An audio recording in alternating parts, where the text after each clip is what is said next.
कहानी की शुरुआत होती है मैलरी नाम की एक लड़की से, जो कि एक पेंटिंग बना रही होती है।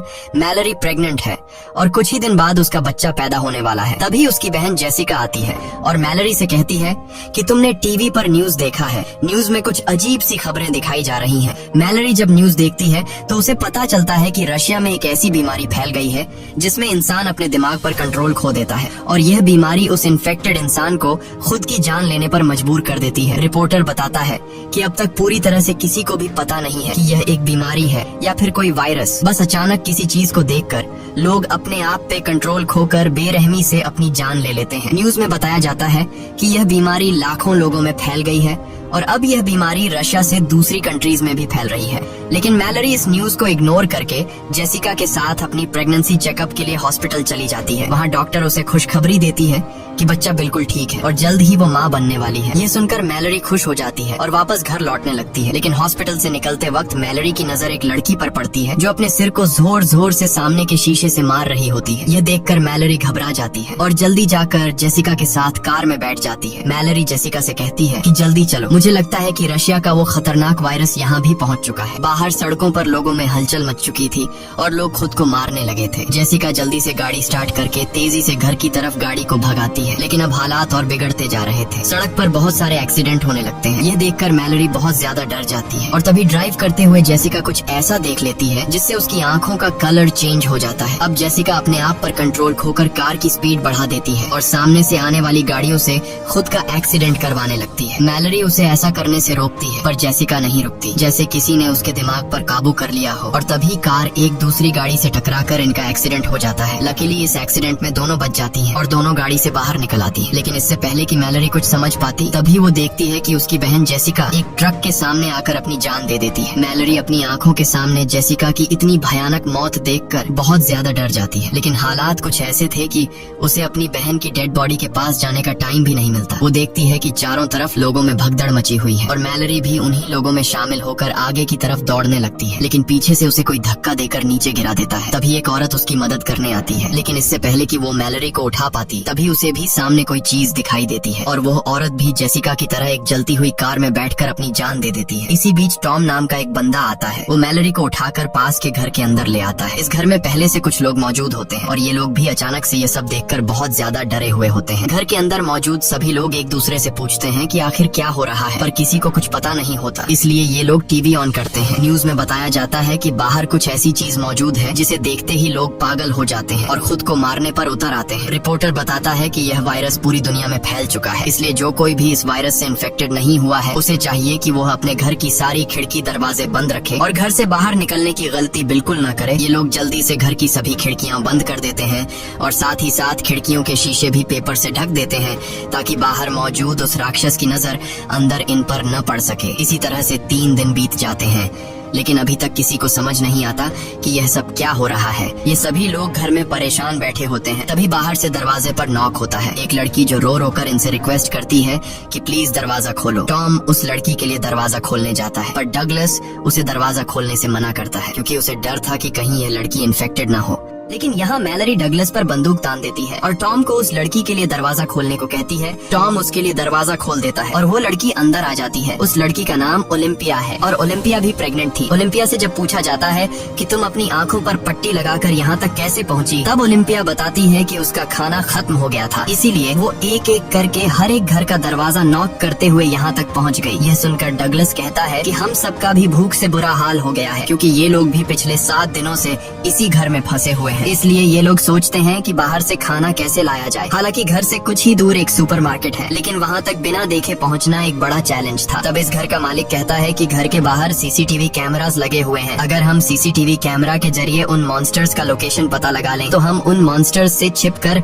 सुपरमार्केट तक पहुँच सकते हैं। और घर का मालिक कहता है कि मुझे नहीं लगता कि इस मॉन्स्टर को स्क्रीन पर भी देखने से इंसान इन्फेक्टेड हो सकता है, लेकिन बाकी सब इसे ऐसा करने से मना कर देते हैं। तब घर का मालिक कहता है कि अगर हमने यह कदम नहीं उठाया तो हम सब भूख से मर जाएंगे। ये सुनकर बाकी लोगों को भी उसकी बात सही लगती है। सब लोग इसे चेयर के साथ रस्सी से बांध लेते हैं ताकि अगर वो इन्फेक्टेड भी हो जाए तो यह खुद को न मार सके, क्योंकि उस मॉन्स्टर को जो भी देख लेता वह खुद को मारने पर उतर आता। इसके बाद बाकी लोग इसे यहीं पर छोड़कर दूसरे रूम में चले जाते हैं और ये बंदा स्क्रीन की तरफ देखने लगता है। कुछ देर बाद स्क्रीन पर हमें एक हवा का झोंका नजर आता है और हम देखते हैं कि उसके चेहरे के एक्सप्रेशंस बदलने लगते हैं। देखते ही देखते उसकी आंखों का कलर चेंज हो जाता है। कुछ देर बाद उस रूम से तेज चिल्लाने की आवाजें आने लगती हैं। ये सुनकर बाकी लोग भी उसके पास दौड़ कर आते हैं, लेकिन उनके पहुंचने से पहले ही घर का मालिक अपना सिर सामने के टेबल पर पटक कर खुद को मार देता है। ये सब देखकर वो लोग बहुत ज्यादा डर जाते हैं और उन्हें एक बात समझ आ जाती है कि इस मॉन्स्टर को चाहे स्क्रीन पर देख लो या फिर आंखों के सामने, ये आपको मार कर ही रहेगा। उसके बाद ये लोग मॉनिटर स्क्रीन को तोड़ देते हैं ताकि गलती से भी इन लोगों की नजर उस मॉन्स्टर पर न पड़ सके। इस तरह से एक दिन और गुजर जाता है और अब उनका भूख से बुरा हाल हो चुका था, इसलिए ये लोग सुपरमार्केट तक जाने का एक दूसरा प्लान बनाते हैं। टॉम कहता है कि हम जीपीएस का यूज करके कार के जरिए उस मार्केट तक पहुंचेंगे, जिसके बाद ये लोग कार के शीशे पेंट से ढक देते हैं ताकि ये लोग न ही बाहर का नजारा देख सकें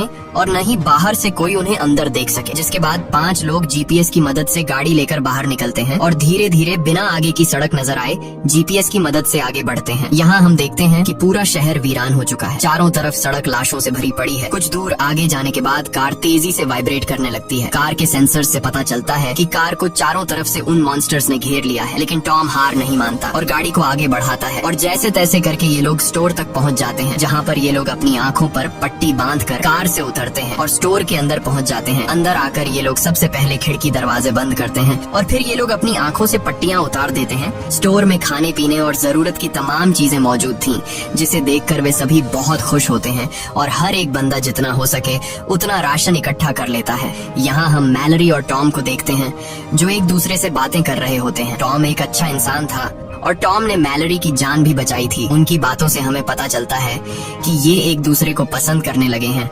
इसके बाद ये दोनों भी खुद के लिए जरूरत की चीजें ढूंढने लगते हैं। मैलरी को एक पिंजरे में 3 बर्ड्स मिलते हैं जिन्हें वह अपने साथ रख लेती है और तभी स्टोर का दरवाजा कोई नॉक करता है, लेकिन ये लोग डर के मारे उस आदमी के लिए दरवाजा नहीं खोलते। तब वह आदमी रो रो कर रिक्वेस्ट करता है कि प्लीज दरवाजा खोल दो। अब इन लोगों को उस आदमी पर तरस भी आता है और उन्हें डर भी था कि कहीं यह आदमी इन्फेक्टेड न हो, इसलिए ये लोग पहले से उस आदमी के लिए दरवाजे पर तैयार खड़े हो जाते हैं ताकि उन्हें अगर उस आदमी पर जरा सा भी शक हो कि यह इन्फेक्टेड है तो उसे मार देंगे। ये लोग जैसे ही उसके लिए दरवाजा खोलते हैं, वह आदमी जबरदस्ती घुसने लगता है और कहता है कि ये मॉन्स्टर्स बहुत ही खूबसूरत हैं, तुम सभी को इसे देखना चाहिए। यह सुनकर ये लोग समझ जाते हैं कि यह आदमी भी इन्फेक्टेड है। अब उनके पास उस आदमी को बाहर निकालने का कोई रास्ता नहीं था, इसलिए चार्ली सबको बचाने के लिए उस आदमी को जोर से धक्का देकर बाहर धकेल देता है और खुद भी उसके साथ बाहर चला जाता है। बाहर वह बंदा चार्ली को बुरी तरह से मार देता है और चार्ली ने अपने साथियों की जान बचाने के लिए अपनी जान दे दी। यहाँ मैलरी नोट करती है कि जब वो मॉन्स्टर्स करीब हों तो बर्ड्स शोर करने लगते हैं और अब ये बर्ड्स उनके लिए एक बड़ा सहारा बनेंगे। उसके बाद बाकी बचे 4 लोग राशन लेकर वापस लौट आते हैं और उन सबको चार्ली की मौत का बहुत दुख था। अब रात हो जाती है और हम देखते हैं कि सभी लोग अपने अपने रूम में चले गए हैं और तभी बाहर दरवाजे पर कोई नॉक करता है। ओलिम्पिया को जब पता चलता है कि बाहर दरवाजे पर कोई है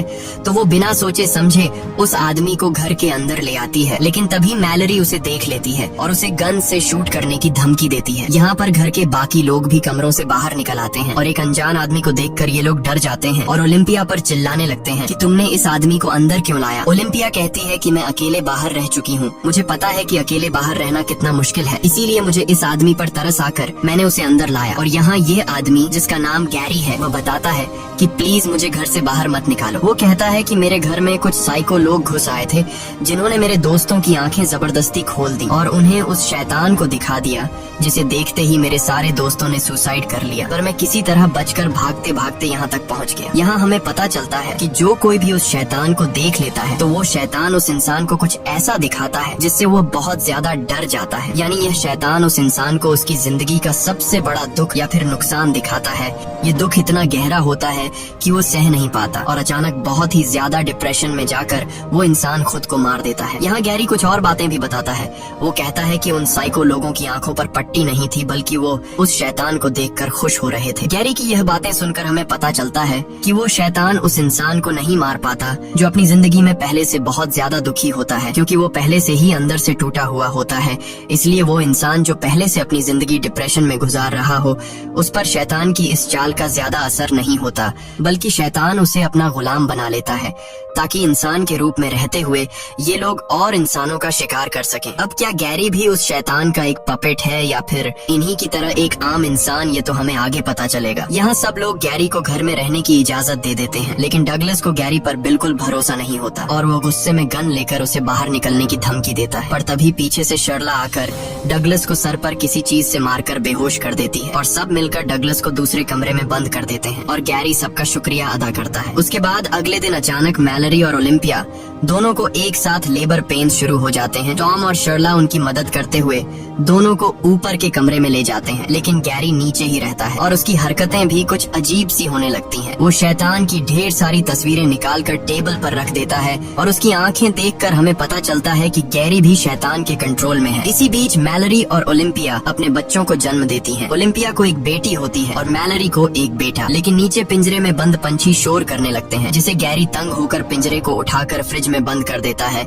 और खिड़कियों पर लगे पेपर्स को उतार देता है। तभी डगलस उसकी हरकतें देखकर समझ जाता है कि वो भी शैतान का एक पपेट है, जो शैतान को देखकर मरते नहीं बल्कि शैतान के कहने पर दूसरों की जान लेते हैं। डगलस चिल्लाकर बोलता है कि मैंने कहा था कि इस बंदे को घर से निकाल दो। डगलस की आवाज सुनकर टॉम नीचे आता है, लेकिन तभी गैरी पीछे से आकर टॉम के सिर पर वार करके उसे बेहोश कर देता है। इसके बाद गैरी डगलस से भी छुटकारा पाने के लिए उसकी तरफ बढ़ता है, लेकिन तभी उसके कानों में बच्चों की आवाजें आती हैं। इसलिए वो डगलस को छोड़कर ऊपर ओलिम्पिया और मैलरी के कमरे में जाता है, जहाँ वो खिड़कियों पर लगे सभी पेपर्स को हटा देता है और जैसे ही ओलिम्पिया बाहर देखती है वो शैतान के वश में आ जाती है। अब मैलरी को समझ आ जाता है कि ओलिम्पिया अब किसी तरह से खुद को मार कर ही रहेगी, इसलिए वो ओलिम्पिया से उसकी बेटी छीन लेती है और तभी ओलिम्पिया खिड़की से कूदकर अपनी जान दे देती है। उसके बाद गैरी शर्ला को पकड़कर जबरदस्ती उसकी आंखें खोल देता है और वो भी इन्फेक्टेड होकर खुद को खत्म कर लेती है। अब गैरी मैलरी की तरफ बढ़ता है, पर उसने चादर से अपने साथ दोनों बच्चों को छिपा रखा होता है,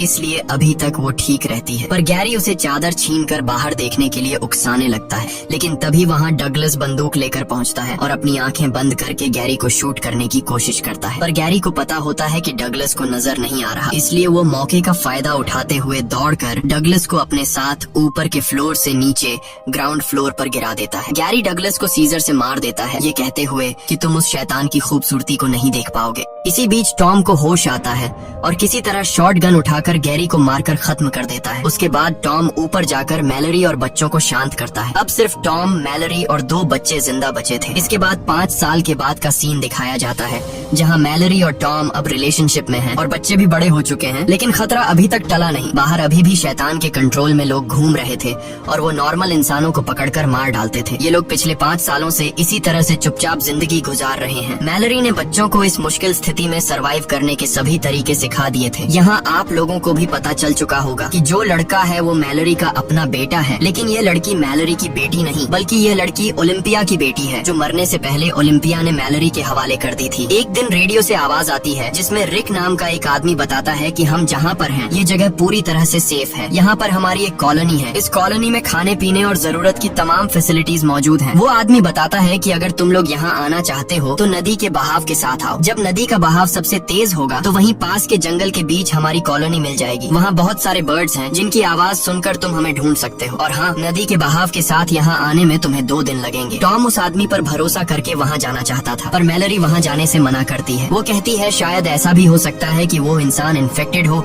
जो हमें यहाँ से निकाल कर मार देना चाहता हो। रात को टॉम मैलरी को समझाता है कि अगर हमें जिंदा रहना है तो वहाँ जाना ही पड़ेगा। आखिर कब तक हम लोग यहाँ इस तरह से ब्लाइंड जिंदगी गुजारेंगे। अगले दिन जब ये लोग सामान लेने बाहर जाते हैं तभी कुछ साइको लोग उन पर हमला करने पहुंच जाते हैं। टॉम मैलरी और बच्चों को समझाता है कि यही वक्त है यहाँ से निकलने का। मैं उन लोगों को बातों में उलझाता हूँ, तुम लोग चुपके से पीछे के रास्ते से यहाँ से निकल जाना और नदी से होते हुए रेडियो पर बताई गई जगह पर पहुँच जाना। लेकिन मैलरी टॉम को इस तरह से अकेले नहीं छोड़ना चाहती थी। तब टॉम कहता है कि हमें जिंदा रहने के लिए किसी एक को तो अपनी जान देनी पड़ेगी। इसके बाद टॉम मैलरी और बच्चों को पीछे के रास्ते से निकाल देता है और खुद अपनी आंखों पर पट्टी बांधकर शॉटगन लेकर उन साइको लोगों के सामने आता है। वे लोग टॉम को पट्टी हटाने के लिए कहते हैं, लेकिन टॉम उन्हें बातों में उलझाने की कोशिश करता है ताकि मैलरी बच्चों को लेकर यहाँ से निकल सके। पर तभी वे लोग मैलरी को जाते हुए देख लेते हैं। अब इससे पहले कि वे लोग मैलरी को पकड़ने के लिए उसके पीछे जाते, तभी टॉम गोलियां चलाकर 2 लोगों को मार देता है। इस दौरान वो खुद भी घायल हो जाता है और अब बिना देखे बाकियों को खत्म करना उसके लिए मुश्किल हो रहा था, इसलिए वो अपनी आंखों से पट्टी हटा देता है और वहाँ पर मौजूद 2 और लोगों को भी मार देता है। अब सिर्फ एक ही साइको इंसान बचता है और जब टॉम उस आखिरी बचे हुए साइको इंसान को मारने जाता है, तभी वो शैतान भी वहाँ पर पहुँच जाता है और वो शैतान टॉम को अपने वश में करने लगता है। लेकिन पूरी तरह से वश में आने से पहले टॉम उस आखिरी बचे आदमी को भी मार देता है और फिर उसी गन से खुद भी अपनी जान ले लेता है। वहीं मैलरी गोली की आवाज सुनकर समझ जाती है कि टॉम अब मर चुका है। वो बहुत ज्यादा रोती है क्योंकि इस मुश्किल वक्त में टॉम ही उसका सहारा था। जिसके बाद वो रेडियो पर बताए हुए ठिकाने पर जाने की तैयारी करने लगती है। वो बच्चों को समझाती है कि यह सफर बहुत मुश्किल होगा, लेकिन हमें जिंदा रहने के लिए वहाँ पर जाना ही होगा। और एक बात ध्यान से सुनो, चाहे जो भी हो जाए, तुम दोनों को अपनी आंखों से पट्टी नहीं उतारनी है, वरना तुम दोनों मारे जाओगे। इसके बाद मैलरी खुद के और अपने बच्चों की आंखों पर पट्टी बांधकर नदी की तरफ निकल पड़ती है और रस्सी का सहारा लेते हुए नदी तक पहुंच जाती है, जहां ये लोग एक बोट में बैठकर नदी के बहाव के साथ आगे बढ़ने लगते हैं। मैलरी अपने साथ पिंजरे में बंद उन बर्ड्स को भी रखती है। कुछ घंटों के सफर के बाद मैलरी रेडियो के जरिए उस कॉलोनी में रहने वाले लोगों से कांटेक्ट करती है जहां वो जा रही है। लेकिन तभी पिंजरे में बंद परिंदे शोर करने लगते हैं और उसी वक्त एक डरावनी आवाज मैलरी को बार बार पुकारने लगती है, पर वो सब कुछ इग्नोर करके आगे बढ़ना जारी रखती है। कुछ ही दूर जाने के बाद वो आवाज उसके और करीब होने लगती है। अब हम देखते हैं कि एक आदमी मैलरी के काफी करीब आकर उससे कहता है कि तुम अपनी आंखों से पट्टी निकाल दो, तुम यहाँ पर सेफ हो और मेरे पास खाना भी है। लेकिन मैलरी बच्चों को चादर से छिपाकर गन से चारों तरफ शूट करने लगती है, जिससे वो आदमी समझ जाता है कि मैलरी अपनी आंखों से पट्टी नहीं हटाएगी। इसलिए वो आदमी बोट के पास आकर मैलरी पर हमला कर देता है और जबरदस्ती मैलरी की आंखों से पट्टी हटाने की कोशिश करता है। और यह आदमी भी गैरी की तरह मैलरी से कहता है कि तुम्हें अपनी आंखों से पट्टी हटाकर उस शैतान को देखना चाहिए, वो बहुत ज्यादा खूबसूरत है। लेकिन मैलरी खुद को बचाने के लिए एक हथियार से उस पर हमला कर देती है और उसे मारकर वहाँ से बच निकलती है। इस तरह से सफर करते हुए मैलरी और बच्चों को 24 घंटे गुजर चुके थे और ये लोग बहुत ज्यादा थक जाते हैं। तभी अचानक बोट एक ट्रक से टकराती है, जिससे उसका बेटा और खाने पीने का सामान पानी में गिर जाता है। अब मैलरी अपने बेटे को तो पानी में डूबने से बचा लेती है, लेकिन इनके पास जो खाने पीने की चीजें थीं, वो नदी में बह जाती हैं। ये देखकर मैलरी बहुत ज्यादा परेशान हो जाती है, क्योंकि अगर उन्हें खाने पीने की चीजें नहीं मिली तो वो भूख से मर जाएंगे। इसलिए मैलरी खाना ढूंढने के लिए बोट को नदी के किनारे लगाती है और बच्चों से कहती है, चाहे कुछ भी हो जाए तुम दोनों बोट पर ही रहना और अपनी आंखों से पट्टी बिल्कुल भी मत निकालना। इसके बाद वो बोट से एक रस्सी बांधकर खाने पीने की चीजें ढूंढते हुए जंगल के बीच एक घर में पहुंचती है और वहाँ उसे कुछ खाने पीने की चीजें मिल भी जाती हैं। लेकिन सामान लेकर जब वो वापस लौटने वाली होती है, तभी वो शैतान उसके पीछे पड़ जाते हैं और मैलरी को इंसानों की आवाज में बुलाने लगते हैं। मैलरी गोलियां चलाते हुए तेजी से वहाँ से भागती है। गोलियों की आवाज सुनकर ओलिम्पिया की बेटी खुद को रस्सी से बांधकर बोट से उतरती है और मैलरी को ढूंढने के चक्कर में सीधे उस शैतान के पास चली जाती है। लेकिन तभी मैलरी उसे खींचकर वापस ले आती है और गुस्से में उसे डांटती है कि मैंने तुमसे कहा भी था कि बोट से मत उतरना। इसके बाद ये तीनों फिर से अपना सफर जारी रखते हैं और अब मैलरी और बच्चे 42 घंटे से लगातार सफर पर हैं। मैलरी बच्चों को समझाती है कि अब नदी में एक ढलान आने वाला है, जिससे पानी का बहाव बहुत तेज हो जाएगा, इसलिए बोट को मजबूती से पकड़ कर रखना। थोड़ी ही दूर आगे जाने के बाद नदी का बहाव तेज होने लगता है। ये लोग मजबूती से बोट को कसकर पकड़ लेते हैं, लेकिन यह रास्ता बहुत ही ज्यादा खतरनाक था। तभी अचानक उनकी बोट पलट जाती है और तीनों पानी में गिर जाते हैं और ये तीनों पानी में बहते रहते हैं। अब मैलरी अपने बेटे को तो पानी में पकड़ लेती है, लेकिन ओलिम्पिया की बेटी को जमीन मिल जाती है और वो मैलरी को पुकारने लगती है। लड़की की आवाज सुनकर मैलरी उसे भी ढूंढ लेती है। इस तरह से उन्होंने अपने सफर का सबसे मुश्किल रास्ता तय कर लिया था और अब उनकी मंजिल काफी करीब थी। ये लोग जंगल में आगे बढ़ते हैं और तभी उन्हें परिंदों की आवाज भी सुनाई देती है, जिस तरह से उन्हें रेडियो में कहा गया था। ये लोग परिंदों की आवाज का पीछा करते हुए उसी डायरेक्शन में जाते हैं, लेकिन तभी वो शैतान भी वहाँ पहुँच जाता है और उनका पीछा करने लगता है। वो शैतान उन्हें अपनी आंखों से पट्टी हटाने के लिए बहकाने की कोशिश करता है, लेकिन मैलरी बच्चों से कहती है कि आवाज पर ध्यान मत दो और आगे बढ़ते रहो। आगे बढ़ते दौरान अचानक मैलरी नीचे गड्ढे में गिर जाती है और बेहोश हो जाती है। बच्चे भी भी परेशान हो जाते हैं कि मैलरी कहाँ गई। वे लोग मैलरी को यहाँ वहाँ ढूंढने लगते हैं और मौके का फायदा उठाते हुए वो शैतान मैलरी की आवाज में बच्चों से पट्टी उतारने को कहता है। ना समझ बच्चे शैतान को मैलरी समझकर अपनी आंखों से पट्टी उतारने लगते हैं, पर तभी सही समय पर मैलरी होश में आ जाती है और जोर से चिल्लाकर बच्चों को पट्टी उतारने से रोक लेती है और उनकी आवाज को फॉलो करते हुए बच्चों के पास आ जाती है। इसके बाद मैलरी उन्हें लेकर बर्ड्स की आवाज सुनते हुए भागना शुरू करती है, क्योंकि इस बीच वो शैतान बिल्कुल उनके पीछे पड़ा हुआ था और हर एक संभव कोशिश करके इन लोगों को कॉलोनी में एंटर होने से रोकने की कोशिश कर रहा था। पर ये लोग शैतान को इग्नोर करके फाइनली उस जगह तक पहुंच जाते हैं और मैलरी जल्दी दरवाजा खोलने के लिए इन लोगों से रिक्वेस्ट करती है। वो लोग उन्हें अंदर ले आते हैं और सबसे पहले उनकी आंखें चेक करके कंफर्म किया जाता है कि वो इन्फेक्टेड हैं या नहीं। जब उन्हें पता चलता है कि ये तीनों इन्फेक्टेड नहीं हैं, तो वो लोग उन तीनों को कॉलोनी के अंदर ले आते हैं। मैलरी अपनी पट्टी हटाकर देखती है कि ये एक ब्लाइंड स्कूल है जहाँ ज्यादातर लोग देख नहीं सकते और इसलिए वो शैतान उनका कुछ नहीं बिगाड़ सकता। यहाँ मैलरी की मुलाकात रिक नाम के एक बंदे से होती है। ये असल में वही बंदा है जिसने रेडियो के जरिए मैलरी और टॉम को इस जगह का लोकेशन दिया था। यहाँ बहुत सारे बर्ड्स भी पाले जाते हैं ताकि खतरे की वार्निंग उन्हें मिलती रहे। मैलरी भी पिंजरे में बंद उन परिंदों को आजाद कर देती है। इसी के साथ ये कहानी खत्म हो जाती है। अगर आपको वीडियो अच्छी लगी हो तो हमारे चैनल को सब्सक्राइब और वीडियो को लाइक जरूर कीजिएगा और अगर आपको इस मूवी का सेकंड पार्ट देखना है तो कमेंट में पार्ट 2 लिखें।